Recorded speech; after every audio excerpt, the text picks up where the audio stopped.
နင်တို့အမေတယောက်လုံးရှေ့မှာရောက်နေပြီစကားတွေကများလို့မပြီးနိုင်ဘူးကျောင်းသုံးလပိတ်ထားပေးလည်းမပြီးဘူးငါဘာသူဆိုတာတော့သိလားငါဘာသူဆိုတာတော့သိလား မသိဘူးဆီယာမ မသိရင်စုံစမ်းလေမသိရင်စုံစမ်းရမယ်လေကို့အတန်းပိုင်တယောက်လုံးရဲ့နာမည်ကိုတော့မသိသေးဘူးခုချိန်นี้ဟမ်ဗမာလဲဖျားပန်းကိုငါဝယ်ခိုင်းမှဝယ်မှာလား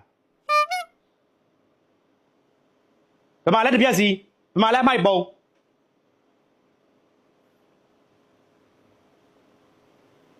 ကို့အတန်းပိုင်တယောက်လုံးနာမည်ကိုတော့မသိဘူးဆိုတော့မဟုတ်နေသေးဘူးနင်တို့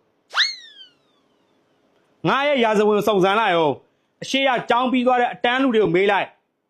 ငါရာဇဝင်ငါနာမည်ဘယ်သူလဲငါဘာလုပ်လဲငါဗမာနေလဲဆိုတော့စုံစမ်းကြည့်လိုက်မနေ့ကအတန်းကောင်းဆောင်ဘယ်သူလဲမင်းလားဒီနေ့ကလောက်ဖို့အစီအစဉ်မရှိဘူးလားငါလှုပ်ဆိုပြီးတော့ပြောမှလှုပ်မှာလားကိုဟာကိုတာဝန်ယူခြင်းစိတ်မရှိဘူးလားခိုင်းမှလှုပ်တာပါလေအေးသိရင်ပြီးရပဲထောက်စားတွေငါဘာတင်မယ်ဆိုတော့သိလားမသိစုံစမ်းထားလေဘာသာတင်မယ်ဆိုတော့စုံစမ်းထားလေ